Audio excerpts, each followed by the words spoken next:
তিন কাজে মুক্তি মিলে। মুক্তি নামক শব্দটা আমরা সবাই পছন্দ করি। কেউ জেলখানা থেকে মুক্তি চায়, যারা জেলে আছে। যারা কষ্টে আছে, কষ্ট থেকে মুক্তি চায়। যারা ঋণগ্রস্ত আছে, তারা ঋণ থেকে মুক্তি চায়। যারা পেরেশানিতে আছে, তারা পেরেশানি থেকে মুক্তি চায়। তার মানে হলো মুক্তি নামক শব্দটা সকলেরই প্রিয়। আর মুসলমান সর্বশেষ চূড়ান্ত পর্যায়ে জাহান্নাম থেকে মুক্তি চায়। চাই কি চায় না? আল্লাহ নিজেই জাহান্নাম থেকে মুক্তি চাওয়ার জন্য বলেছেন এবং জাহান্নাম থেকে নিজেকে বাঁচানোর জন্য বলেছেন। কোরআনে দুইটা কথাই উল্লেখ আছে। আমি ওইদিকে একটু পড়ে যাই। সাহাল ইবনে আব্দুল্লাহ বলেন, তিন কাজে মুসলমানদের মুক্তি নিশ্চিত। বলেন, কয় কাজে মুক্তি? তিনটা কাজ কি, যে তিন কাজ করলে মুক্তি পাওয়া সম্ভব, দুনিয়ার পেরেশানি থেকেও মুক্তি থাকা সম্ভব, তদ্রূপ পরপারে জাহান্নামের আগুন থেকে মুক্ত থাকা সম্ভব। এবার বলেন, কয় কাজে মুক্তি? হ্যাঁ, তিন কাজে। মনে থাকবে তো? তাহলে আমরা মুক্তি চাই কি চাই না? চাই। আমরা কিন্তু চাই, অনেক সময় বুঝি না। নামাজ পড়ে হাত উঠায় মুনাজাত করি, রব্বানা আতিনা ফিদ দুনিয়া হাসানা, রব্বানা আতিনা ফিদ দুনিয়া হাসানা وفي الآخرة حسنة وقنا عذاب النار। ওগো আল্লাহ, তুমি দুনিয়াতে কল্যাণ দাও, পরকালেও তুমি কল্যাণ দাও। জাহান্নামের কঠিন আযাব থেকে তুমি মুক্তি দাও। চাই কি চায় না? জাহান্নাম থেকে মুক্তি চাই, দুনিয়ার পেরেশানি থেকে মুক্তি চাই। সাহাল ইবনে আব্দুল্লাহ বলেন, তিন কাজে মানুষ মুক্তি পায়। কয় কাজে মুক্তি পায়? তিন কাজে। জাহান্নাম থেকে মুক্তি চাওয়ার জন্য আল্লাহ এই দোয়াটা আমাদেরকে শিখাইয়া দিয়েছেন। এটা কিন্তু সব সময় পড়ি। অন্য জায়গায় আল্লাহ প্রকৃত বান্দাদের পরিচয় দিতে গিয়া তিনি বলেন, ওয়া ইবাদুর রহমান আল্লাযীনা ইয়ামশুনা আলাল আরদি হাওনা ওয়া ইযা খাতাবাহুমুল জাহিলুনা ক্বালু সালামা والذين يبيتون لربهم سجدا وقياما والذين يقولون ربنا اصرف عنا عذاب جهنم إن عذابها كان غراما। আল্লাহ রাব্বুল আলামিন বলেন, আমার প্রিয় বান্দা তারাই তো আমার প্রিয় বান্দা যারা জমিনে নিজেকে ছোট মনে করে চলে, কোনো অহংকার প্রদর্শন করে না। যখন জাহেল বা মূর্খ মানুষ, সমাজের অশৃঙ্খল মানুষ যখন তাদেরকে আক্রমণাত্মক ভাষায় গালি দেয়, তখন তারা সালাম দেয়। যারা রাত্রটা ইবাদতে কাটিয়ে দেয়, প্রিয় বান্দা তারা যারা বলে, আল্লাহ জাহান্নামের আগুন থেকে মুক্তি দাও। তাহলে আমরা প্রত্যেকেই মুক্তি চাই, এটাই সত্য কথা। মুক্তি পাওয়ার জন্য সাহাল ইবনে আব্দুল্লাহ এর বক্তব্যের দিকে ভালোভাবে নজর দেওয়া লাগবে। তিনি বলেন, আন্নাজাতু ফি সালাসাতি আশিয়া, তিন কাজের মধ্যে মানুষের মুক্তি। কয় কাজে? একটা একটা করে কই, মাঝে মধ্যে একটু কষ্ট লাগবো আর কি আপনাদের। আমি কয়েক বছর যাবত কষ্টের ওয়াজ করি, মানুষের গায়ে লাগে, কলজাত লাগে, ফিডে লাগে, মাথাত লাগে, গাওয়াইয়া গোয়াইয়া ওয়াজ করি আর কি। হিসাব করে দেখছি যে আসলে এই সমস্যাগুলো তুলে না ধরলে আমাদের যে নামাজ রোজা ইবাদত কবুল হইতেছে না, এটা তো মানুষ বুঝবে না, আমরা বুঝবো না। তো মনে করবে না আমার যেহেতু পরিবেশ তো যামই, রোজা যেহেতু রাখছি বেহেশত যামই, যেহেতু হজ করে আসছি বেহেশতে যামই। এই ধরনের মানসিকতা আমাদের ভিতরে বিশ্বাস আছে, কিন্তু আমাদের অজ্ঞাতসারে যে আমাদের সমস্ত আমল সমস্ত অর্জন ধ্বংস হয়ে যাইতেছে আমরা বুঝতেও পারতেছি না। এই জন্য একটু আমি মাঞ্জা কিছু কথা বের করে সমস্যাগুলো শনাক্ত করে সামনে তুলে ধরে থাকি। এটা আমার ওয়াজের সাবজেক্ট হয়ে গেছে কয়েক বছর যাবত। এটা মনে হয় আপনারা ভালোভাবেই বুঝছেন। তো আজকেও বুঝবেন যে মূলত আমাদের 3 কাজে মুক্তি। নামাজ পড়লেই যে মুক্তি পাওয়া যাবে এটার কোনো গ্যারান্টি। 1 নাম্বার হলো ফি আকলিল হালাল। 1 নাম্বার হলো হালাল খাদ্য খাওয়ার মধ্যেই মুক্তি। হালাল খাবার খাইলে শরীরে মুক্তি আসে। হালাল খাবার দ্বারা শরীর মুক্ত হয়, নানান ব্যথা বেদনা থেকে শরীরটা মুক্তি পায়। হালাল খাইলে মনটা ভালো লাগে। হালাল খাইলে পরে দিলে যেমন শান্তি লাগে শরীরেও শান্তি লাগে। হালাল খাইলে পরে জাহান্নাম থেকে মুক্তি পাওয়া যায়। সেই জন্য সাহাল ইবনে আব্দুল্লাহ বলেন 3 কাজে মুসলমানদের মুক্তি সুনিশ্চিত। এর মধ্যে প্রথম কাজটা হইল হালাল খাওয়া। বলেন কি খাওয়া? আসলে আমরা এখন নিজেদেরকে জিজ্ঞাসা করে দেখি হালাল খাই কি খাই না। এই প্রশ্নটা যদি প্রত্যেকেই নিজেকে করি, সবাই যদি নিজেকে প্রশ্ন করি, ওরে মন তুই জবাব দে, তুই হালাল খাস কি খাস না, আমার মনে হয় সকলের মন এই কথা 100% বলবে না যে তুমি হালাল খাও। আমার তো মনে হয় এটা। আপনাদের কি মনে হয়? বিভিন্ন ওয়েতে আমাদের ঘরে বাইরে সমানে আপনার হারাম ঢুকতেছে। কি ঢুকতেছে? হারাম ঢুকতেছে। ব্যবসা বাণিজ্যে ধোঁকাবাজি করে আমরা হারাম খাই। ব্যবসার মধ্যে 2 নাম্বারি করে আমরা মুসলমানরা হারাম খাই। নামাজ রোজা কবুল হবে না তো, ইবাদত কবুল হবে না তো, মুনাজাত কবুল হবে না তো। ইবাদত কবুল করানোর জন্য হালাল খাওয়া জরুরি। দুনিয়া এবং আখিরাতে মুক্তির জন্য হালাল খাওয়া অবশ্যই জরুরি। ব্যবসা বাণিজ্যে সমিলের ব্যবসা দেখছি, এদিকে একটু কই জানি দেখাইছি। হ্যাঁ, সমিলের ব্যবসা 1.5 ইঞ্চি মোটা দিব কাঠ, দর দাম হয়েছে প্রতি কেবি 4000 টাকা। কত?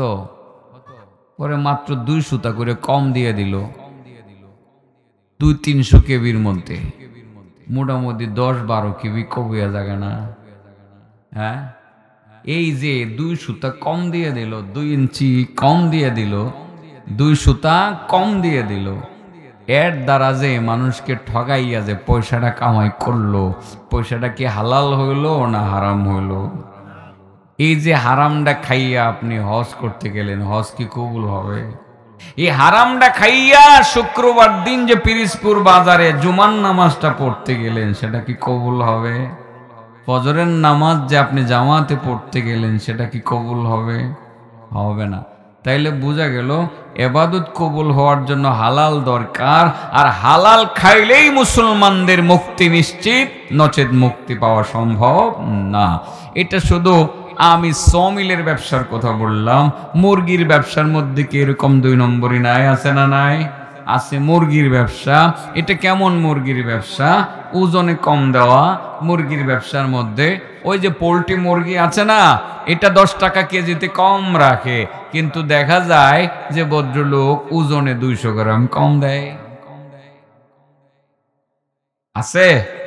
আরে আমি জানি না, শূন্যই তো কই, আমি তো বাংলাদেশের মানুষ হই। আমার জন্ম কি ইন্ডিয়াতে হয়েছে আর পাকিস্তানে হয়েছে? বাংলাদেশেই তো জন্ম নিয়েছি, বাংলাদেশের মানুষের চরিত্র জানবো না? এসব চরিত্রের কারণেই তো আমাদের ইবাদত কবুল হচ্ছে না, আমাদের মধ্যে শান্তি নাই, আমাদের মুক্তি পাওয়ার কোনো সম্ভাবনা নাই। মুক্তি যদি পাইতেই হয় অবশ্যই হালাল খাওয়া লাগবে, ঠিক না বেঠিক? ধোঁকাবাজি তো করা যাবেই না। বাজার থেকে আপনি দুধ কিনতে গেছেন, আল্লাহর বান্দা আরেকজন দুধ বিক্রি করতে গেছে, 10 কেজি দুধ, কয় কেজি? 10 কেজি দুধ গেছে আপনাদের। আব্দুল লতিফ সাহেব গিয়া কয়, চাচা দুধ কত? কয় 1 নম্বর খাঁটি দুধ, 100 টাকা কেজির কমে আমি বিক্রি করব না। খাঁটি কিনা? কহা খাঁটি। লতিফ সাহেবের কথা হলো খাঁটি হইলে 10 টাকা বেশি নেই, কোনো আপত্তি নাই, ঠিক না বেঠিক? কোনো আপত্তি নাই। আল্লাহর বান্দা 10 কেজি দুধ নিয়ে আসছে, বলছে 100% খাঁটি, আমার নিজের গায়ের গাভীর দুধ আমি নিজে ধুয়াইছি, ধুয়াইয়া নিয়ে আসছি। মনে মনে কয় 10 কেজির মধ্যে তো মাত্র 2 কেজি এনে মিশাইছি।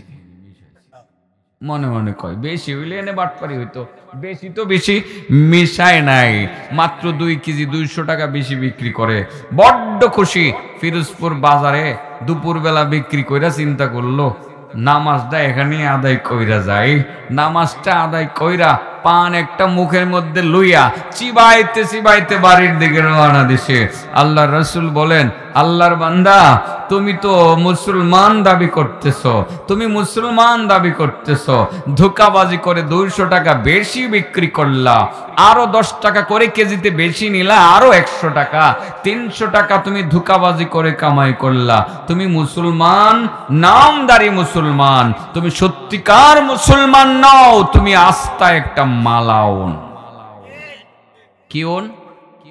মালাউন কারে কই আমরা? ও হিন্দুদের কি কয়? ইস্কনের গোষ্ঠীরে কয় আর কি, ঠিক আছে না? এদেরকে শুধু আমরা মালাউন বলি। রাসূল বলেন মালাউন শুধু হেরা না, তোমাদের ঘরে ঘরেও মালাউন আছে, অনেক ঘরেও কি আছে? মালাউন আছে, যারা মানুষকে ধোঁকা দেয়, মুসলমানদেরকে ধোঁকা দেয়, ব্যবসা বাণিজ্যে ধোঁকা দেয়, আচরণে ধোঁকা দেয়, লেনদেনে ধোঁকা দেয়। আল্লাহ রাসূল বলেন মুসলমান হওয়ার পরেও সে মালাউন, নামাজি হওয়ার পরেও সে মালাউন, রোজাদার হওয়ার পরেও সে মালাউন, হাজি হওয়ার পরেও সে মালাউন। আর মালাউনের অর্থ হলো যার উপরে আল্লাহর পক্ষ থেকে লানত বর্ষিত হয়। আর যার উপরে আল্লাহর পক্ষ থেকে লানত বর্ষিত হয় সে কি আদৌ জান্নাতে যাবে? হ্যাঁ, মালউন মালউনুন মান দারা মুমিনান ওয়া মাকারা বিহি। আল্লাহ রাসূল সাল্লাল্লাহু আলাইহি ওয়াসাল্লাম বলেন, আমার উম্মতের মধ্যে যারা 2টা অপরাধ করবে, যারা 2টা অন্যায় করবে, তাদেরকে মালাউন বলা হবে। মালাউন মালউন বলা হবে। মালউন বা মালাউন বলা হয় ওই ব্যক্তিকে যার উপরে আল্লাহর পক্ষ থেকে লানত বর্ষিত হয়। যারা 2টা অপরাধে যুক্ত থাকবে তাদেরকে আমার উম্মতের মালাউন বলা হবে। শুধু মালাউন তারা না, মুসলমানের ঘরেও মালাউন আছে, আছে না নাই? মুসলমানের ঘরেও মালাউন আছে, শুধুমাত্র তাদেরকে গালি দিলে চলবে না, নিজেদের মধ্যে মালাউন আছে। আপনি এবার চিন্তা করে দেখেন আপনি মালাউন হয়ে গেছেন কিনা, আপনার উপরে আল্লাহর লানত বর্ষিত হইতেছে কিনা চিন্তা করলেই বুঝবেন। এখন হাদিসটা শুনলেই বুঝবেন 2টা অপরাধের সাথে আপনি যুক্ত আছেন কিনা।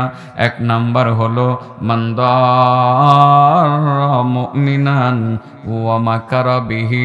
1 নাম্বার হলো ওই ব্যক্তি মুসলমান হওয়ার পরেও সে মালাউন, যে ব্যক্তি অন্য মুসলমানের ক্ষতি করে। কি করে? অন্য মুসলমানের ক্ষতি করে। কেমনে ক্ষতি করে? পুকুরের মাছ ছেড়া দেয়, পুকুরের মাছ মেরে ফেলার জন্য বিষ ফালাইয়া দেয়, জমির আল কেটে জমিন দখল করে, ব্যবসা বাণিজ্য নষ্ট করার জন্য কুটনামি করে, নানান ভাবে যেই ব্যক্তি অন্য মুমিন মুসলমানের ক্ষতি করে সে মালাউন। কি মালাউন? কথাটা ভয়ানক কথা না? আমরা কি ক্ষতি করি না? মুসলমান কি আসলে ভালো হয়ে গেছি? যদি ভালো হইতাম আমরা জবাই করার সাহস পাইতো? হ্যাঁ, কি ভয়ানক একটি ঘটনা দেখলাম। এইভাবে জবাই করে,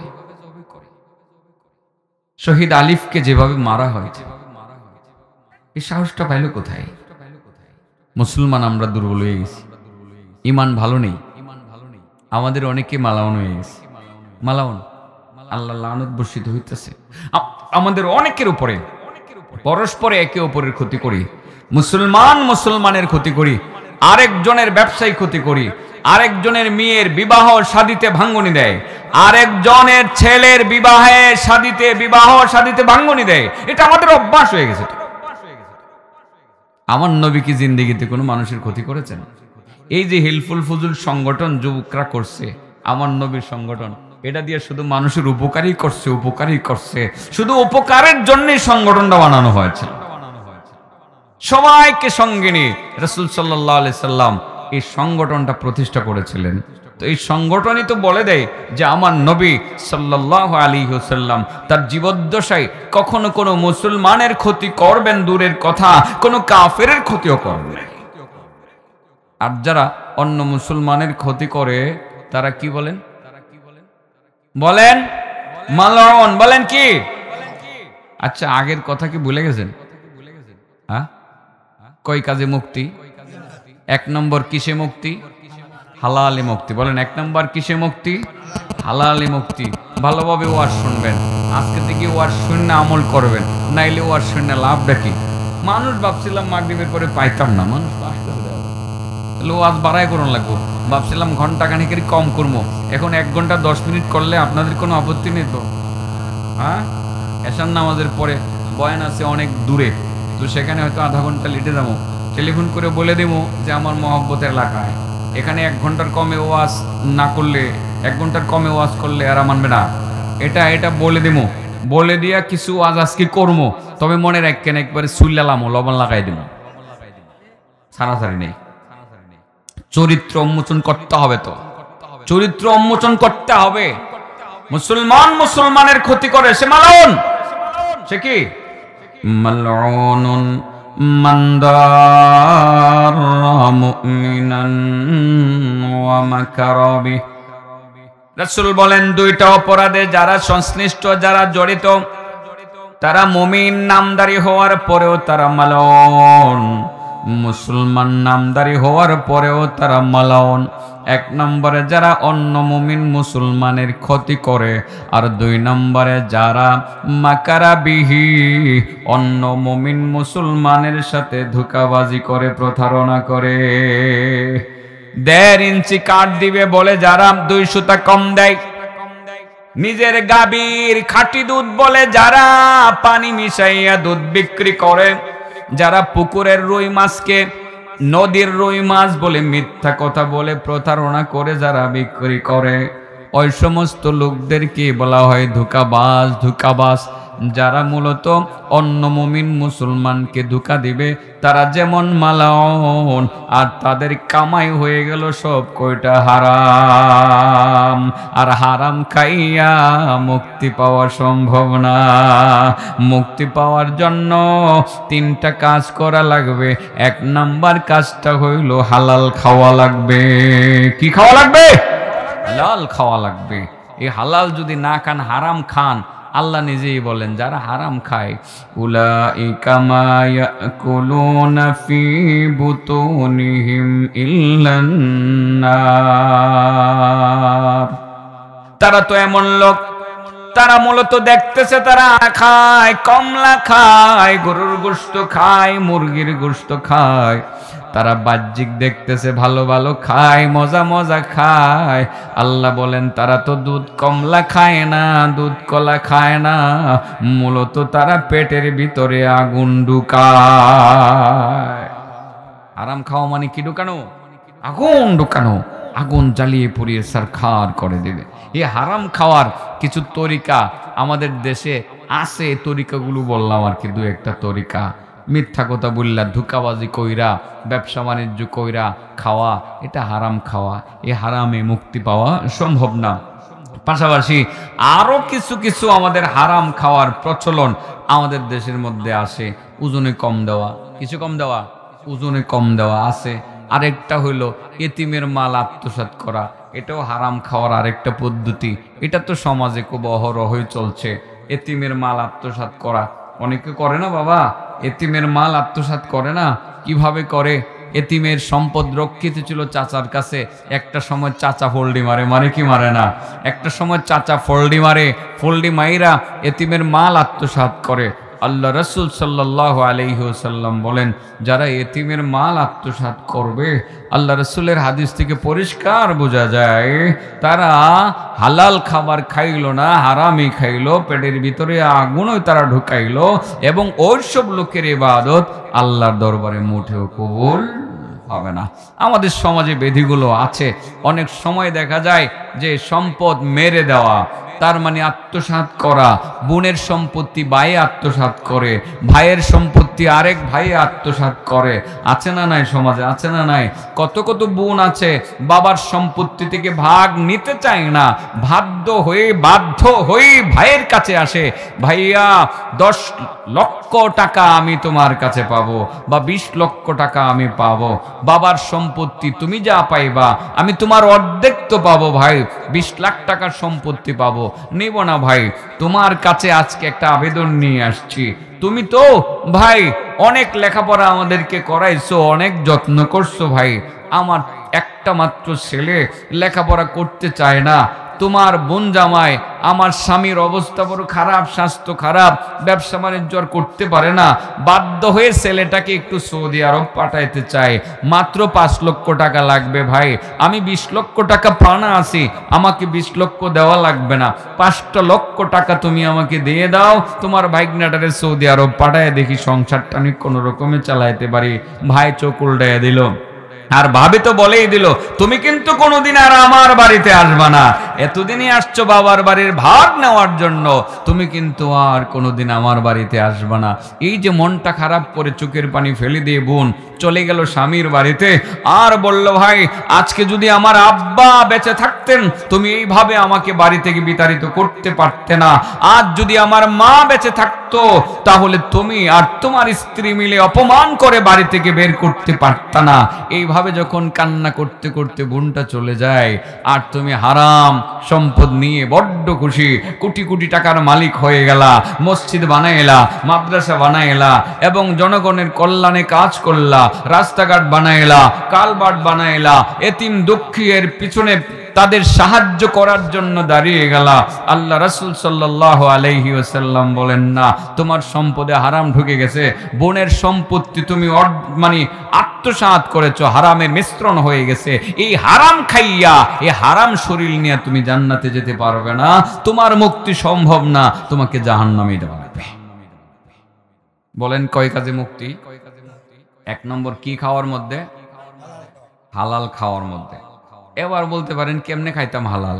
আরে বাবা, হালাল তো সহজ। এই যে দান করছেন না, কাইটা এগুলো শুকাইবেন, নিজে পরিশ্রম করে খাইবেন, এটাই তো হালাল। আবার এটার মধ্যে হারাম ঢুকবো কেমনে? ওই যে হেবাটা হে খেতে পানি দিছে, হেবাটার পানি রাত্রেবেলা এসে নিচে দা, আপনি একটু ছিদ্র ঘুরে হেবাটার ক্ষেতের পানি লুয়ে ঘুরছেন, এই ক্ষেতের যত ধান হয়েছে সব হারাম হয়ে গেছে। কি হয়ে গেছে? তো আপনি ইচ্ছাকৃতভাবে এটা করবেন না। আবার ইঁদুরে যদি গাতা করে পানি ফাটাইয়া দেয়, এটা আবার কোনো অসুবিধা নাই। আপনি যদি মনে করেন ইন্দুরে ফাটাই, তাহলে যদি কোনো অসুবিধা না হয়, আমি না আজকে ইন্দুরই হয়ে গেলাম, ইঁদুর আর কি ইঁদুর, আমি একটু খুসাদা দেই, পানি একটু আইসা পড়ুক, এই কাজ করলে আপনার সম্পদ হারাম হয়ে যাবে। আসলে হালালটা তো সহজ, একটু চিন্তা করলেই সহজ। খুব বেশি সম্পদের মালিক না হলেন না, হালাল খাওয়ার চিন্তা করলে হালাল খাওয়া সম্ভব। আপনারা কি বলেন, এটা অসম্ভব? অসম্ভব না।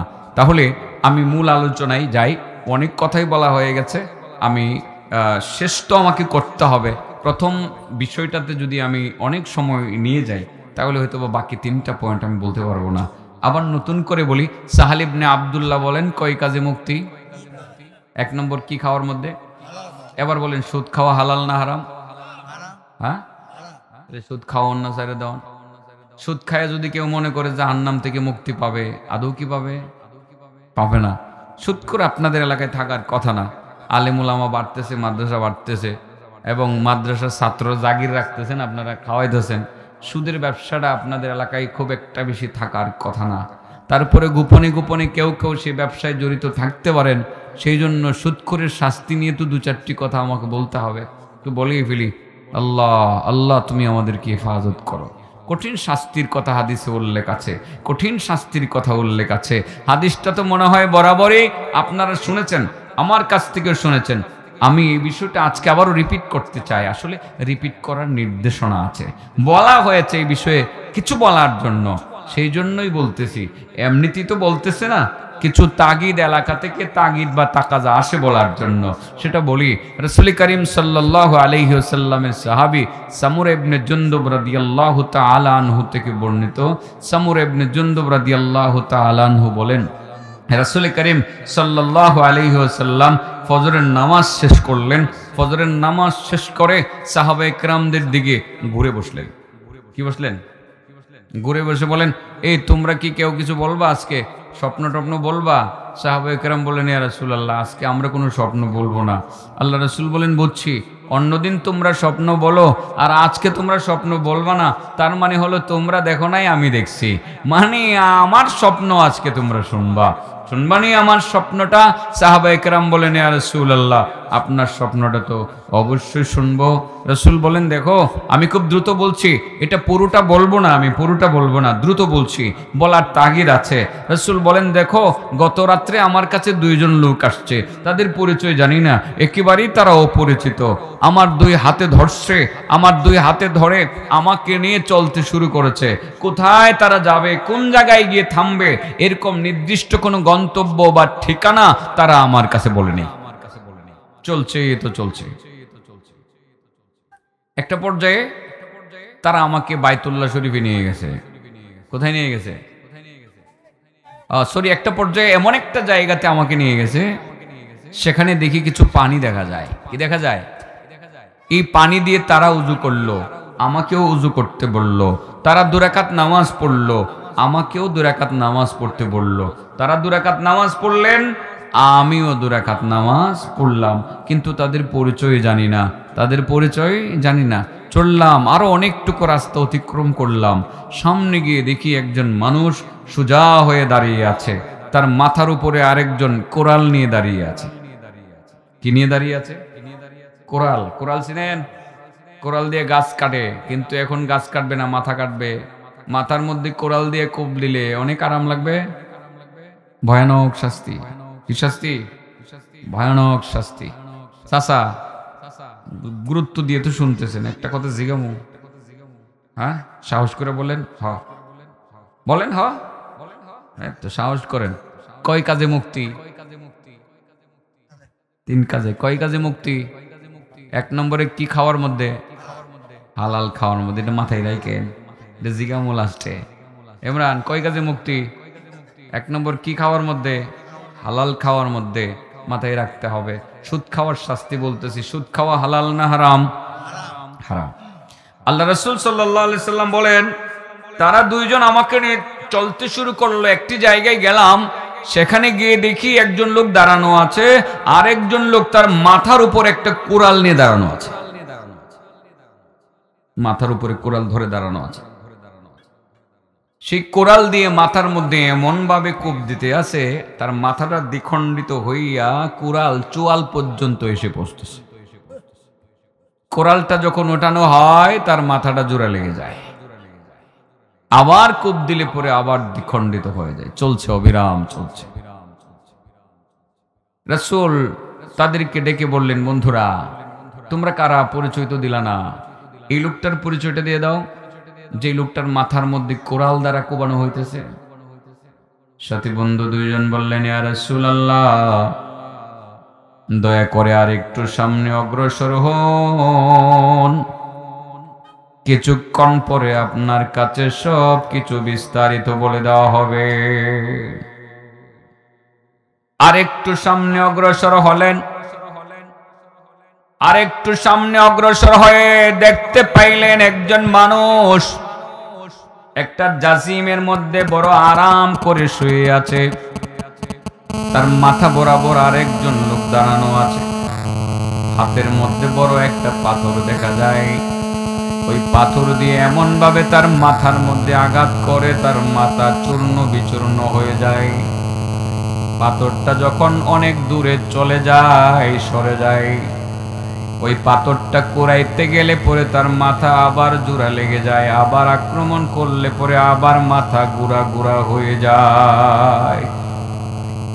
রাসূল বললেন, সাথী বন্ধুরা তোমরা কারা? পরিচয় জানলাম না, পরিচয় দিলাম না। আর যে প্রথম দেখতেছিলাম একজন মানুষ যার মাথার মধ্যে কোরাল দ্বারা কোবানো হইতেছে, তার পরিচয়টাও জানলাম না। দয়া করে 2 নম্বর যেই লোক তার মাথার মধ্যে পাথর দ্বারা আক্রমণ করে তার মাথা গুড়া গুড়া করা হইতেছে, সেই লোকটার পরিচয় দিয়ে দাও। সাথী বন্ধু 2 জন বললেন, ইয়া রাসূলুল্লাহ, আর একটু সামনে অগ্রসর হন, অল্প সময় পরে আপনার কাছে সব কিছু বিস্তারিত বলে দেওয়া হবে। নবী আর একটু সামনে অগ্রসর হলেন। আর একটু সামনে অগ্রসর হয়ে দেখতে পাইলেন একটা মটকি বা মটকা দেখা যায়। সেই মটকির ভিতরে ধাও ধাও করে আগুন জ্বলতে আসে। তার মুখ বরাবর মাথার মধ্যে কিছু নগ্ন অর্ধনগ্ন নারী পুরুষ তেজপাতার মতো বলগাইতে আসে। ডাউল রান্না করলে যেমন সেই পাতিলের মুখে তেজপাতা বলগাইতে থাকে, এমন সেই যে মটকি বা মটকায়ের মুখের মধ্যে কিছু নগ্ন অর্ধনগ্ন নারী পুরুষ তেজপাতার মতো বলগাইতে আছে। রাসূল বলেন, সাথী বন্ধুরা প্রথম ব্যক্তির পরিচয় দিলা না, দ্বিতীয় ব্যক্তির পরিচয় দিলা না, দয়া করে ওই 3 নম্বর মানুষগুলোর পরিচয় দিয়ে দাও যারা ওই আগুনের মধ্যে মটকার মুখে তেজপাতার মতো বলগাইতে আছে। সাথী বন্ধু 2 জন বললেন, ইয়া রাসূলুল্লাহ, ইয়া হাবিবাল্লাহ, আর বেশি দেরি নয়, মাত্র কিছুক্ষণ পরে সব কিছু আপনার কাছে বিস্তারিত বলে দেওয়া হবে, আর একটু সামনে অগ্রসর হন। নবীজি আর একটু সামনে অগ্রসর হলেন। আর একটু সামনে অগ্রসর হয়ে দেখতে পাইলেন বিশাল বড় একটা পুকুর দেখা যায়। বলেন, কি দেখা যায়? পুকুরের পানিগুলো রক্তের মতো লাল, বরফের মতো ঠান্ডা, রক্তের মতো লাল, বরফের মতো ঠান্ডা। ওই পানির মধ্যে পুকুরের মাঝে একজন লোক সাঁতরাইতে আছে, হাবুডুবু খাইতেছে। পানি তার নাকি মুখে ঢুকে পেট ফুলে গেছে। এইভাবে তার অনেক কষ্ট হইতেছে। সে যখন আত্মরক্ষা করার জন্য পুকুরের ডান দিক থেকে পারে ভিড়তে চায়, ওখানে পারে আছে দাঁড়ানো এক ব্যক্তি, হাতের মধ্যে পাথর নিয়ে দাঁড়ানো আছে। পাথর নিয়ে এমন ভাবে তার মাথার মধ্যে আঘাত করে, এই আঘাত করার সঙ্গে সঙ্গে আবার সেই পুকুরের মাঝে চলে আসে। আবার যখন বাম দিক থেকে পুকুরের পারে ভিড়তে চায়, ওখানে দাঁড়ানো এক ব্যক্তি পাথর দ্বারা আক্রমণ করলে পরে পুকুরের মাঝে চলে আসে। আবার যখন সামনের দিক থেকে উঠতে চায়, ওখানে দাঁড়ানো এক ব্যক্তি পাথর দ্বারা আক্রমণ করলে পরে পুকুরের মাঝে চলে আসে। আবার যখন পিছনের দিক থেকে উঠতে চায়, ওখানে দাঁড়ানো এক ব্যক্তি পাথর দ্বারা আক্রমণ করলে পরে আবার সেই পুকুরের মাঝে চলে আসে। এইভাবে রক্তের মতো লাল, বরফের মতো ঠান্ডা পানির মধ্যে হাবুডুবু খাইতেছে আর পেট ফুলে যাইতেছে। শত চেষ্টা করেও সে এখান থেকে উঠতে পারতেছে না। এক পর্যায়ে আল্লাহর নবী বলেন, সাথী বন্ধুরা তোমরা প্রথমে আমার হাতে ধরে নিয়ে আসলাম, কোথায় যাবা কোনো ঠিক ঠিকানা বললা না, তোমাদের পরিচয়টা জানলাম না। 1 নাম্বার ব্যক্তি যার মাথার মধ্যে কোরাল দ্বারা কোবানো হইতেছে তার পরিচয়ও বললা না। 2 নম্বর যেই ব্যক্তির মাথার মধ্যে পাথর দ্বারা আক্রমণ করে মাথা গুড়া গুড়া করা হচ্ছে সেই লোকটার পরিচয় দিলা না। 3 নম্বর যেই সব লোক নারী পুরুষ তেজপাতার মতো বলগাইতে আছে মটকার মুখের মধ্যে, তাদের পরিচয়ও দিলা না। দয়া করে ওই যে 4 নাম্বার লোকটা, যেই লোকটা রক্তের মতো লাল, বরফের মতো ঠান্ডা পানির মধ্যে সাঁতরাইতে আছে, হাবুডুবু খাইতেছে, আত্মরক্ষা করার জন্য ওঠার চেষ্টা করতেছে, কোনো দিক থেকে উঠতে পারতেছে না, দয়া করে ওই লোকটার পরিচয় দিয়ে দাও। কয়টা হয়েছে? 4টা না? আর বাকিটি কইতাম না, 4টা পর্যন্ত থামবো, কারণ এখানে এটা বলার জন্য বলা হয়েছে, তো এই জন্য এটা বলতেছি। আবার প্রশ্ন, কই কাজে মুক্তি? 1 নম্বর কি খাওয়ার মধ্যে? ওয়াজ হইন না হারাম খাইলেন, লাভ আছে?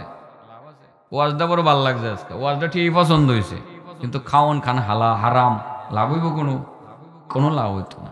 দোয়াও কবুল হইতো না, নামাজও কবুল হইতো না, কোনোটাই কবুল হইতো না। নানান ভাবে হারাম খাওয়ার সুযোগ আছে। ও আমার কাছে কেন জানি মনে হয় যে মাঝে মধ্যে একটু ঝামেলা লাগে, 100% তৃপ্ত হতে পারি না, মনে হয় না যে হালাল খাচ্ছি, কোনো না কোনো ওয়েতে ঢুকে যাইতেছে। তা না হয় আমাদের শক্তি কমলো কেন? আরে খালিদ বিন ওয়ালিদ কি লাসে লুসে আমার এই হুজুরের থেকে বেশ বড় ছিল নাকি? খুব বেশি বড় ছিল না। তাদের শক্তি সামর্থ্য কেমন ছিল আর আমাদের শক্তি সামর্থ্য কি? একটা হুঙ্কার ইন্ডিয়া থেকে দিলে আমরা লেজ গুটাই বসে যাই, অথচ আমার নবীর সময় 313 জন সাহাবী নিয়া সারা পৃথিবীর চ্যালেঞ্জ করে বসছে। ঠিক না ঠিক? তো আমাদের দুর্বলতাটা কোন জায়গায়, এটা একটু খুঁজে বাইর করেন না বাবা, সবাই চলেন খুঁজে বাইর করি। আমাদের খাবারটা হালাল খাইয়া ইমানি চেতনা বাড়াইতে হবে আমাদের। 4টা পর্যন্তই বললাম না? 1 নম্বরে কোরাল দিয়া কোবাইতেছে, 2 নম্বরে মাথা চেষ্টা আছে, 3 নম্বরে মটকির ভিতরে তেজপাতার মতো এরকম বলগাইতেছে, ডাল টানতেছে, হ্যাঁ বুঝতেছে ঠিকঠাক মতো। আর 4 নম্বরে রক্তের মতো লাল, বরফের মতো ঠান্ডা পানির মধ্যে সাঁতরে দিয়ে আছে। হ্যাঁ এখন রাত ফজরের নামাজের পরে পুকুরে সাঁতরে লেগে মন লাগে। শীত এসে পড়ছে না, মোটামুটি এসে পড়ছে, অনেক কষ্ট লাগবে। রাসূল বলেন, সাথী বন্ধুরা তাড়াতাড়ি পরিচয় দাও। সাথী বন্ধু 2 জন, 9টা বলার পরে তারা পরিচয় দিতেছিল, আমি এবার অগ্রিম পরিচয় দিয়ে দেই। সাথী বন্ধু 2 জন বললেন, ইয়া রাসূলুল্লাহ, ইয়া হাবিবাল্লাহ, আর দেরি করব না, এক্ষুনি আপনার কাছে সব পরিচয় তুলে ধরব, বিস্তারিত বলতে শুরু করব। আমি যিনি আপনার ডান হাতের মধ্যে ধরলাম আমি হইলাম জিবরিল, আর যিনি আপনার বাম হাতের মধ্যে ধরে আপনাকে নিয়ে চলছিলেন তিনি হলেন মিকাইল। ইয়া রাসূলুল্লাহ, ইয়া হাবিবাল্লাহ, প্রথম যে আপনি দেখতেছিলেন একজন মানুষ, তার মাথার মধ্যে কোরাল দ্বারা কোবানো হইতেছে, কোরাল তার চোয়াল পর্যন্ত চলে আসতেছে। কোরাল যখন উঠানো হয় তার মাথা আবার জোড়া লেগে যায়, আবার কোপ দিলে পরে সেই কোরাল তার চোয়াল পর্যন্ত চলে আসে, চলছে তার বিরুদ্ধে শাস্তি। ওগো নবীজি, ওই লোকটা হলো আপনার উম্মতের বক্তা, আপনার উম্মতের ওয়াইজ, যারা মিথ্যা মিথ্যা কথা বলে, ওয়াজ করে, মানুষকে নিজের দিকে আকৃষ্ট করে, আনায়া বানাইয়া মিথ্যা কাহিনী বললা মানুষকে নিজের দিকে আকৃষ্ট করে। মিথ্যা কথা যারা বলে ওয়াজের মধ্যে, ওই সমস্ত মিথ্যুক আলোচক বক্তাদেরকে মূলত বর্জকি জগতে তার মাথার মধ্যে কোরাল দিয়ে কোবানো হবে। এই কোপটা তার কিয়ামত পর্যন্ত চলতে থাকবে, 1 সেকেন্ডের জন্য থামবে না। 1 নম্বর গেছে গা আমার দলের লোকজনের কাছে। আল্লাহ আমাকে হেফাজত করুক, আমার ভাই যারা আলেম আছে, বক্তা আছে, সবাইকে হেফাজত করুক। এই জায়গার থেকে কিছু মিথ্যা কথা আনায়া বানায় কয়, দেখবেন তুমি এমন ভাবে আল্লাহর ওলির নাম দিয়া এমন এক কিচ্ছা কোয়া শুরু করব যে আল্লাহর ওলি নিজে মরা মানুষের জিন্দা বানাইলে তো এমন ওয়াজও করে। কিন্তু আমাদের দেশে কিছু লোক আছে, এরা কয় আব্দুল কাদের জিলানী রহমতুল্লাহ আলাই উনি নিঃসন্দেহে বিশ্ববিখ্যাত আল্লাহর ওলি, এতে কোনো সন্দেহ নাই, কারণ আমরা সন্দেহ করি না, উনি মুসাল্লাম হয়ে গেছেন। উনার ব্যাপারেও মিথ্যা কথা বলে, উনি নাকি আজরাইলের কাছ থেকে মানুষের জান কায়রা রেখে দিত। হ্যাঁ মমতাজ কয়। আর কিছু আমার দেশের কিছু কিছু হুজুররা কয় আল্লাহর ওলির শান মান গাইতে গাইতে আল্লাহর ওলির একেবারে আল্লাহর লগে নিয়ে লাগায় দেয়। নাউজুবিল্লাহ বলেন। এইসব মিথ্যা প্রপাগান্ডা করে যারা, মানুষকে মিথ্যা তথ্য দিয়ে যারা যারা মাঠে ময়দানে বক্তব্য দেয়, ওইসব আলেমদের মাথার মধ্যে কিয়ামত পর্যন্ত কোরাল দ্বারা কোবানো হবে, আর এই কোপটা টানা কিয়ামত পর্যন্ত চলতে থাকবে, 1 সেকেন্ডের জন্য থামবে না। তাইলে 1 নম্বরটা কার বিরুদ্ধে গেল গো? আমার দলের লোকের বিরুদ্ধে গেল গা। হ্যাঁ, এবার আপনাদের বিরুদ্ধে গেলে গা আর সেট তারতেন না, আগে নিজেরে কয়ে লইছি, এখন আপনাদের কমো 3 নম্বর থেকে আপনাদের শুরু করবো। 3 আর 4 ধরা রেডি থাকেন, ধরা খাইবেন কিন্তু এখন। সাথী বন্ধু দুইজন বললেন, ইয়া রাসূলুল্লাহ, ইয়া হাবিবাল্লাহ, ওগো নবীজি, আপনি যে 2 নাম্বার দেখতেছিলেন, আল্লাহর এক বান্দা জাসিমের মধ্যে আরাম করে শুয়ে আছে, আরাম করে শুয়ে আছে। মাথার মধ্যে পাথর দ্বারা অ্যাটাক করার পরে মাথা তার চূর্ণ বিচূর্ণ হয়ে যাইতেছে, গুঁড়া গুঁড়া হয়ে যাইতেছে। যখন পাথরটা কুড়াতে যাওয়া হয় মাথাটা জোড়া লেগে যায়, আবার আক্রমণ করলে পরে আবার গুঁড়া গুঁড়া হয়ে যায়। নবী গো, সেও আপনার উম্মতের একজন আলেম। কোন আলেম? যে আলেম এলেম শিখেছে, এলেম শিখে নিজে আমল করে না, মানুষকে আমল করতে বলে। মানুষকে বলে, ভাই এত দুনিয়া দুনিয়া করিও না, দুনিয়ার পিছনে লাগিও না, আখেরাতের জন্য রেডি হও। এত বাড়ি গাড়ির দরকার নাই, এত টাকা পয়সার দরকার না। কি দরকার? বাড়ি গাড়ি দিয়ে কি হবে? আখেরাতের প্রস্তুতি নাও। মানুষকে আখেরাতের কথা বলে কিন্তু নিজে দুনিয়ার দিকে আকৃষ্ট হয়ে যায়। বিশেষ করে যখন মাহফিলে আসে, আমার কথাটা অনেকের গায়ে লাগে, গায়ে লাগে রে বাবা। এই কথা বলবো না যে আলেমদেরকে টাকা দিয়েন না, আমি বলবো আলেমদেরকে তাদের সম্মান বজায় রাখা টাকা পয়সা হাদিয়া দিয়েন, কারণ হাদিয়া দেওয়া এটাও তো সুন্নত, ঠিক না বেঠি? আপনি সেটা দিবেন, যারা মাহফিল করাইবেন দিবেন, দূর থেকে গাড়ি নিয়ে আসবে, গাড়ি ভাড়া হলে ভাড়া দিবেন, গাড়ির ভাড়া পরিশোধ করে কতটুকু অন্তত পক্ষে দিবেন যাতে তার সংসারটা ভালোভাবে চলে, সেটা আপনারা করবেন। এই জায়গাতে আপনারাও কিছু অনিয়ম করেন, সেটা কিন্তু করবেন না। কিন্তু কিছু আলেম ভাই আছে, তার 10,000 টাকা, 15,000 টাকা, 20,000 টাকায় পেট ভরে না। মাহফিলে আসার আগে টেলিফোনে কয় 50,000 টাকা আগে আমার অ্যাকাউন্টে ঢুকাও, নচেত আমার গাড়ির চাকা ঘুরবে না। মাহফিলে ঢোকার আগে বলে 50 না পাইলে গাড়ির চাকা ঘুরবে না। আর মাহফিলে আইসা কানের মধ্যে ধইরা সুখের পানি ফালাইয়া শুধু কান্দে। এত এত দুনিয়াদারি কইরো না, টাকা টাকা কইরো না, বাড়ি বাড়ি কইরো না, বাড়ি বাড়ি করিস না মন, এই বাড়ি তো তোমার না, আসল বাড়ি গুরুস্থানে, একবার ভেবে দেখলা না। ওয়াজের মধ্যে আইসা কয় বাড়ি বাড়ি করিস না, গাড়ি গাড়ি করিস না, আসার আগে কয় 50,000-এর কমে আমার গাড়ির চাক্কা ঘুরবে না।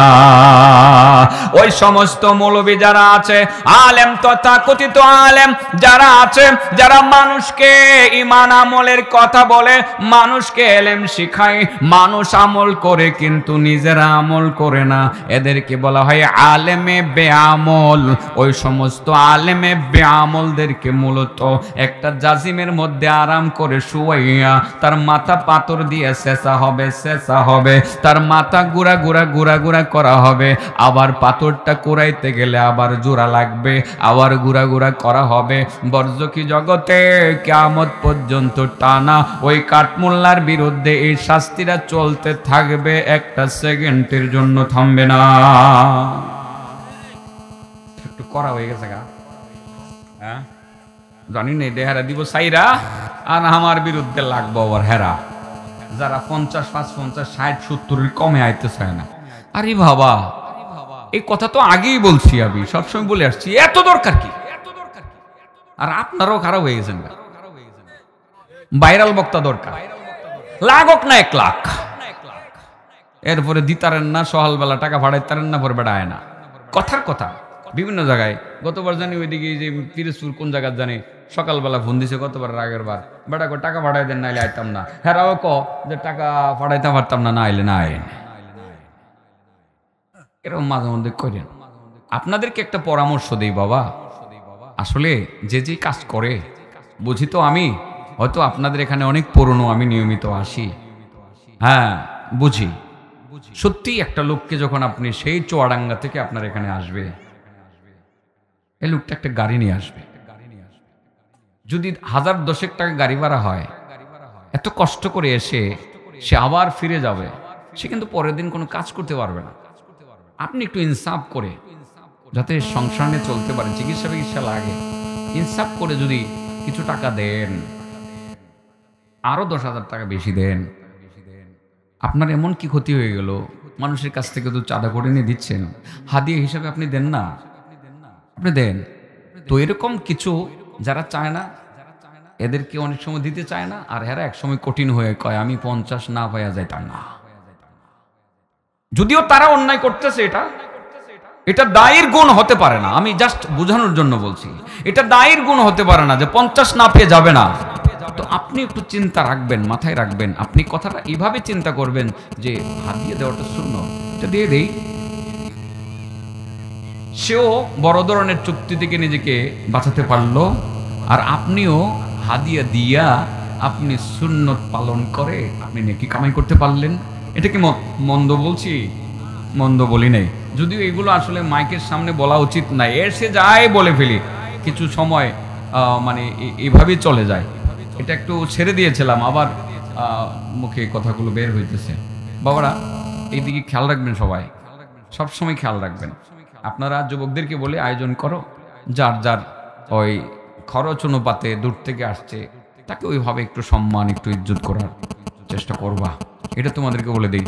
এর মানে এই না যে আজকে আমাকে অনেক বেশি টাকা দেওয়া লাগবে, প্লিজ এটা মনে করবেন না। হ্যাঁ, আমার গাড়ি ভাড়া যে অনেক সময় অনেক জায়গা থেকে হয় না, এটা এরাও জানে। মাঝে মধ্যে আমার গাড়িতে উঠলে যখন টাকা দিয়ে এরা দেখে, মাঝে মধ্যে আমি খুলি, তো ওরা মাঝে মধ্যে অবাক হয়ে যায় যে হুজুর এটা কি? ঠিক আপনার আগের বক্তা 1 নাম্বার, যিনি প্রধান বক্তা, আর আপনি সেকেন্ড বক্তা।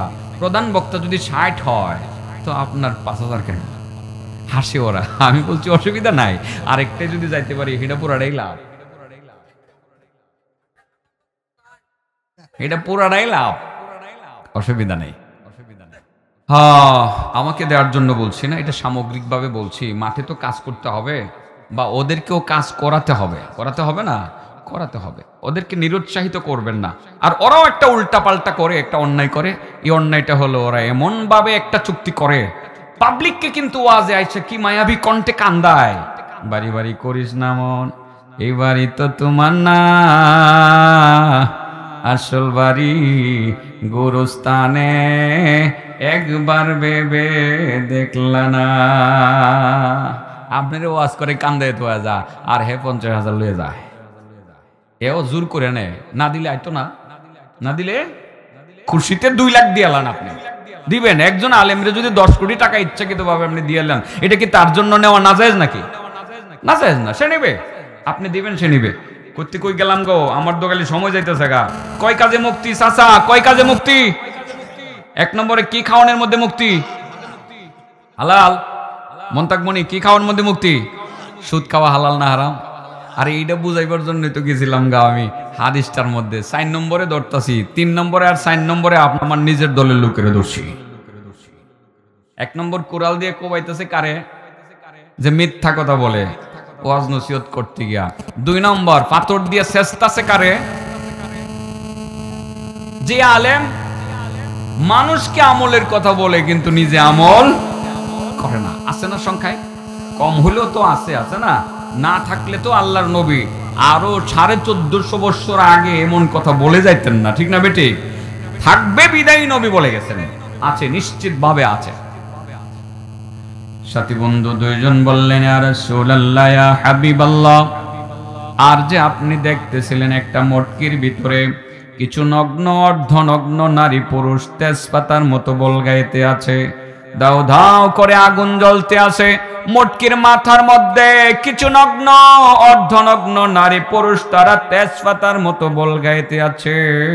তারা হলো আপনার উম্মতের বেপরদা নারী পুরুষ, যে সমস্ত মহিলারা বেপর্দা চলতো আর যে সমস্ত পুরুষেরা ওই বেপর্দা নারীদেরকে সঙ্গ দিত, তাদের সাথে উঠা বসা করত, ওই জাতীয় নারী পুরুষকে বরজখী জগতে মটকির ভিতরে ঢুকাইয়া আগুন ধরাইয়া দেওয়া হবে। মটকের মাথার মধ্যে নগ্ন অর্ধনগ্ন অবস্থায় তেজপাতার মতো বলগাইতে থাকবে। ওই বেপর্দা নারী পুরুষের বিরুদ্ধে এই শাস্তিটা কিয়ামত পর্যন্ত একটানা চলতে থাকবে, একটা সেকেন্ডের জন্য থামবে না। নাউজুবিল্লাহ বলেন। বেপর্দা কমছে আলহামদুলিল্লাহ। আমার কাছে মনে হয় গ্রামে গ্রামে মহিলা মাদ্রাসা বাড়ছে, বেপর্দাও কিছু কমছে। এটা কমানোই দরকার, ঠিক আছে না? বেপর্দা, পর্দা এসব বিষয়ে বলবো না, এখন আর বলবো না। 4 নাম্বারটা বলি, 4 নাম্বার টার্গেট পয়েন্ট। সাথী বন্ধু দুইজন বললেন, ইয়া রাসূলুল্লাহ, ইয়া হাবিবাল্লাহ, নবী গো, আপনি যে 4 নাম্বারে দেখছিলেন একটা মানুষ পুকুরের মধ্যে সাঁতরাইতে আছে, পানিগুলো রক্তের মতো লাল, বরফের মতো ঠান্ডা, সাঁতরাইতে আছে, হাবুডুবু খাইতেছে, পানি খেয়ে পেট ফুলে গেছে। আত্মরক্ষা করার জন্য ডান দিক থেকে যখন পুকুরের পাড়ে ভিড়তে চায়, ওখানে দাঁড়ানো এক ব্যক্তি পাথর দ্বারা আক্রমণ করলে পুকুরের মাঝে চলে আসে। আবার যখন বাম দিক থেকে উঠতে চায়, ওখানে দাঁড়ানো এক ব্যক্তি পাথর দ্বারা আক্রমণ করলে পুকুরের মাঝে চলে আসে। আবার যখন সামনের দিক থেকে উড়তে চায়, ওখানে দাঁড়ানো এক ব্যক্তি পাথর দ্বারা আক্রমণ করলে পুকুরের মাঝে চলে আসে। আবার যখন পিছনের দিক থেকে উড়তে চায়, ওখানে দাঁড়ানো এক ব্যক্তি পাথর দ্বারা আক্রমণ করলে পুকুরের মাঝে চলে আসে। সে নিজেকে রক্ষা করার জন্য পুকুরের পাড়ে ভিড়তে পারতেছে না। সে হলো আপনার উম্মতের সুদখোর। সুদ খাইয়া যারা মৃত্যুবরণ করবে, বরজখী জগতে পুকুরের মধ্যে তাকে ফেলে দেওয়া হবে। যেই পুকুর হবে অনেক বড়, পুকুরের পানি হবে রক্তের মতো লাল, বরফের মতো ঠান্ডা। ওই ঠান্ডা পানির মধ্যে সাঁতরাইতে থাকবে, রক্তের মতো লাল পানি পান করতে থাকবে, নাকে মুখে ঢুকবে, হাবুডুবু খাবে।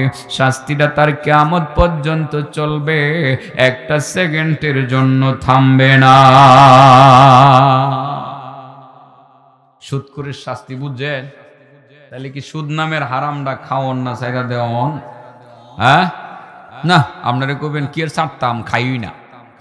যদি এইরকম তাহেন তাহলে ইমান তাজা হইব। কি এর ছাড়তাম, এটা তো দর্শিই না, ছাড়তাম কে রে, এরকম ইমান নেওয়া লাগবে। ঠিক আছে তো ইনশাআল্লাহ? তাহলে এবার বলেন, সুদ খাওয়া হালাল না হারাম? ক্বালা সাহাল ইবনে আব্দুল্লাহ আন-নাজাতু ফি সালাসাতি আশিয়া। সাহাল ইবনে আব্দুল্লাহ বলেন, 3 কাজে মানুষের মুক্তি। জাহান্নাম থেকে মুক্তি, পেরেশানি থেকে মুক্তি, অশান্তি থেকে মুক্তি। 3 কাজে মুক্তি। 1 নাম্বার হলো ফি আকলিল হালাল। 1 নাম্বার হলো হালাল খাওয়ার মধ্যে মূলত মানুষের মুক্তি। ওয়াজ শুনে কি লাভ হারাম খেলে?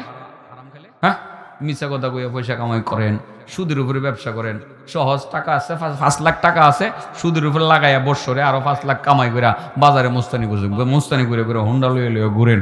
আপনি আবার মাঝে মধ্যে নামাজও পড়েন, আবার এতিমখানায় দান খয়রাত করেন, আবার গরিব মানুষেরও কিছু দেন। লাভ হইব কোনো লাভ হইতো না, মুক্তি সম্ভব না। জাহান্নামের আগুনে জ্বলন লাগবো, আর এর আগে পুকুরের মধ্যে সাঁতরান লাগবো। কি করণ লাগবো? শুধু কি এটাই শাস্তি, না আরো অনেক শাস্তির কথা আছে? হাদিস আরো অনেক রকমের হাদিস আছে। সুদখোরের শাস্তি, বিভিন্ন ধরনের শাস্তি হবে। আল্লাহ রাসূল সাল্লাল্লাহু আলাইহি ওয়াসাল্লাম বলেন, মেরাজে গেছিলাম, আল্লাহ আমারে দাওয়াত দিয়ে নিয়েছিল, জিবরাইল আমারে লয়ে গেছে একটা জায়গায়, একটা মানে পেটের হসপিটাল, পেটের রোগীর হসপিটালে লয়ে গেছে। পেটের রোগী বুঝেননি, সবার রোগ হইলো পেটের রোগ, তার মানে এমন একটা জায়গায় লয়ে গেছে, হসপিটাল তো না, বোঝানোর জন্য বলছি আর কি, যেখানে অসংখ্য মানুষ শুয়ে আছে, এদের পেটগুলো হলো একেবারে 2 চালা ঘরের সমান। কিসের সমান? আর হাত পাগুলো চিকন চিকন, মাথাটাও ছোট, পেট একটা 2 চালা ঘরের সমান। পেটের ভিতরে কি আছে অ্যাকোরিয়ামের মতো দেখা যায়। কি আছে যে এটা দেখা যায়, কি আছে রাসূল বলেন, দেখি এদের পেটের ভিতরে সাপ বিচ্ছু খিলুবিলু করতেছে আর কামড়াইতেছে। দেখা যায় তো, বাহির থেকে দেখা যায়। অ্যাকুরিয়ামের ভিতরে মাছ দেখা যায় না, এমন এমন এমন এমন করে, পেটের ভিতরে সাপ বিচ্ছু এমন এমন এমন এমন করে আর কামড় দেয় কামড় দেয়। রাসূল বলেন দেখলাম এই লোকগুলো সোজা হয়ে শুয়ে আছে, এদের পেটের উপর দিয়া উট দৌড়াইতেছে। কি দৌড়াইতেছে? দপ দপ দপ দপ করতেছে। এই লোকগুলো যখন উঠে দাঁড়াইতে চায়, আসলে এই চিকন পাউনিয়া এত মোটা শরীরের এত বড় পেটের ওজন এটা কি রাখা সম্ভব? ভারসাম্য রাখতে পারে না, সে পড়ে যায়, দপ্পর দিয়ে পড়ে যায়, না পড়ে দপ্পর দেয়, এক কথা ওই পড়ে যায়। আল্লাহ রাসূল সাল্লাল্লাহু আলাইহি সাল্লাম এটা দেখলেন, দেখে জিবরাইলকে বললেন, ভাই জিবরাইল ঘটনাটা কি ভাই কসে দেখি, এই লোকগুলো কারা, কাদেরকে এমন কঠিন শাস্তি দেওয়া হইতেছে, যাদের পেটের ভিতরে সাপ বিচ্ছু কিলুবিলু কিলুবিলু করতেছে, দাঁড়াইতে চায় দাঁড়াতে পারে না, তারা পড়ে যায়, এমন কঠিন শাস্তি তারা পাইতেছে, এই লোকগুলো কারা, তাদের পরিচয়টা দাও না। জিবরিল বলেন, ইয়া রাসূলুল্লাহ ইয়া হাবিবাল্লাহ, তারা হলো আপনার উম্মতের সুদখোর। আপনার যে সমস্ত উম্মত সুদ খাবে, কিছু সুদখোরকে পুকুরের মধ্যে ফেলে দেওয়া হবে, আর কিছু সুদখোরকে তাদের পেটের ভিতরে সাপ বিচ্ছু ঢুকাইয়ে দেওয়া হবে। পেট হবে দুসালা ঘরের সমান, পেটের ভিতরে সাপ বিচ্ছু কিলুবিলু করবে আর কামড়াইতে থাকবে, দাঁড়াইতে চাইলে দাঁড়াইতে পারবে না, ডাইরেক্ট আবার সে পড়ে যাবে। এই শাস্তিটা তার বিরুদ্ধে কিয়ামত পর্যন্ত চলবে চলবে চলবে, একটা সেকেন্ডের জন্য থামবে না। নাউজুবিল্লাহ কইতেন না? হ্যাঁ, কয় কাজে মুক্তি? এক নম্বর কি খাওয়ার মধ্যে? এবার বলেন সুদ খাওয়া হালাল না হারাম? 1.5 ইঞ্চি কাঠ দিব কইয়া 2 সুতা কম দেওয়া হালাল না হারাম? দুধের মধ্যে 2 কেজি পানি মিশানো হালাল না হারাম? পুকুরের মাছকে নদীর মাছ বলে চালিয়ে দেওয়া হালাল না হারাম? বুঝতেছেন নি কথাগুলো? এগুলো তো বলছি। বোনের সম্পত্তি আত্মসাৎ করে খাওয়া হালাল না হারাম? কইছিলাম মাশাআল্লাহ। ও এর মধ্যে কিছু আইছে আর কিছু নতুন হইছে মাশাআল্লাহ। এলা আমার পুরান সুতা এনে শুনে যে করতে জানি ওয়াজ করছিলাম, এটা কিছু একটু জগা কিছু রয়ে গেছে আজকে না বুঝছি। সুতা এটা হ্যান থেকে আই বললে কি করতাম গঞ্জান দি, এত দূর থেকে কেন আইব আমি জানতাম? দরকার হই। আচ্ছা বাবাজি, কয় কাজে মুক্তি? 1 নম্বর হালাল, 2 নম্বরটা কইলে তাও রেডি রেডি, এটা পারবেন। 2 নম্বরটা মোটামুটি সহজই, ফি আদা ইল ফরাইদ, ফরজ আদায় করার মধ্যে মুক্তি। যত বড় অসুবিধাই হোক, নফল কোনো কারণে যদি ছাড়তে বাধ্য হন, সুন্নত যদি কোনো কারণে ছেড়েও দিতে হয়, মগার ফরজ ছাড়া যাবে না। যারা ফরজকে ধরবে ভালোভাবে, তারা মুক্তি পাবেই পাবে, মুক্তি পাবেই পাবে। কোনো কারণে সুন্নত পড়তে পারলেন না, ফরজ যাতে না ছুটে, কোনো কারণে মুস্তাহাব আদায় করতে পারলেন না, ফরজ যাতে না ছুটে। নামাজ পড়া যেমন ফরজ, হালাল কামাই করাও ফরজ। বলেন হালাল কামাই করাও ফরজ। আমার মা বোনদের জন্য পর্দা করাও ফরজ, পর্দা করাও। বিষয় ক্লিয়ার? বুঝতেছেন তো? তাহলে ফরজ নিয়ে আরো কথা কোন লাগবো? এবার কোনছেন দেখি, টাকনুর ওই যে হাঁটুর উপরে হাফ প্যান্ট পরা কি ফরজ আদায় হয়েছে? এখন তো সভ্য সমাজে আমাদের অনেক ছেলেরা দেখি যে আপনার অনেক শিক্ষিত, ওর সকালবেলা হাঁটতে পারে একটা হাফ প্যান্ট পিন্দা, এটা ভদ্রতার একটা কি মনে একটা আলামত এরা মনে করে আর কি। এরা মনে হয় সভ্য, এরা মনে হয় ভদ্র। আস্তা একটা বাপ জুটার মতো দেখা যায়। বাসাটা খারাপ বলেছিও, এমন বাসা তো কই না আমি, আল্লাহ মাফ করুক। শয়তানের মতো দেখা যায়। কাটা কইছে এটা? ঠিক কইছেন, আস্তা একটা শয়তানের মতো দেখা যায়। কারণ ফরজ তরক করে হাঁটতেছে, হেডারে আবার ভালো মানুষ বলেন কিভাবে? সাবধান, ছেলেদেরকে বলি স্কুল কলেজে লেখাপড়া করো, ইউনিভার্সিটিতে লেখাপড়া করো, ইউনিভার্সিটির হলে ঘুমাও। তুমি ফুল প্যান্ট খুললে হাফ প্যান্ট পরে ঘুমাইছো, সকালবেলা ক্লাসে যাওয়ার আগ পর্যন্ত হাফ প্যান্ট পরে ঘোরাফেরা করতেছো, এটা করো না। পারলে লুঙ্গি পরে ঘুমাও, তা না হয় পায়জামা পরে ঘুমাও, তা না হয় ফুল প্যান্ট পরে ঘুমাও। তোমার এই ফরজটা অবশ্যই আদায় করতে হবে। ফরজ আদায় না করলে আল্লাহর রহমত থেকে তুমি বঞ্চিত হইবা, আর ফরজ আদায় করলে তুমি মুক্তি পাইবা, আদায় না করলে তুমি মুক্তি পাইতা না।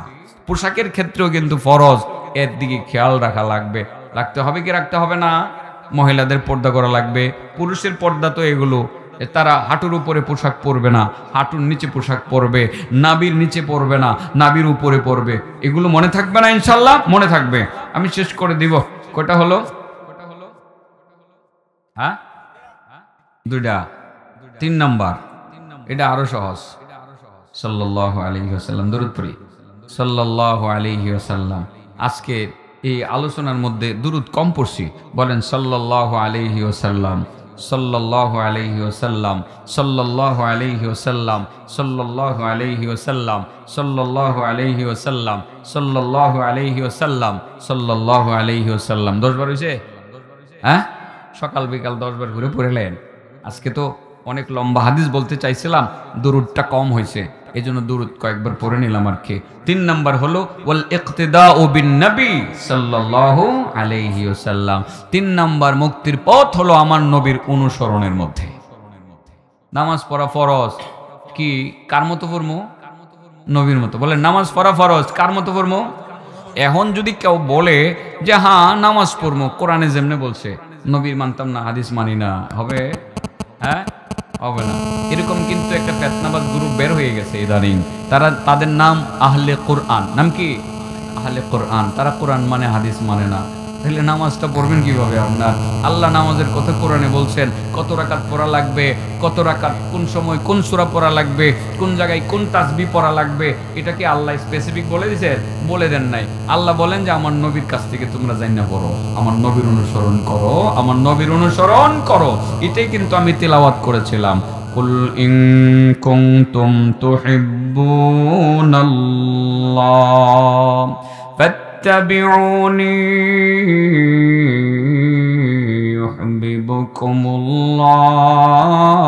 ইউহিব্বুকুমুল্লাহ ওয়া ইয়াগফির লাকুম যুনুবাকুম ওয়াল্লাহু গফুরুর রহিম। অনবী দুনিয়ার মানুষকে জানিয়ে দাও, তোমরা যদি আল্লাহকে ভালোবাসতে চাও, আল্লাহর ভালোবাসা যদি তোমরা পাইতে চাও, তবে আমি নবীর অনুসরণ করো, আমি নবীর অনুসরণ করো। যদি আমি নবীর অনুসরণ করতে পারো, তোমরা যতক্ষণে আল্লাহকে ভালোবাসবা, বরং আল্লাহ এরও আগে তোমাদেরকে ভালোবেসে ফেলবে। আল্লাহ নিজেই বলছেন নবীর অনুসরণ করার জন্য নামাজের ক্ষেত্রে নবীর অনুসরণ করব।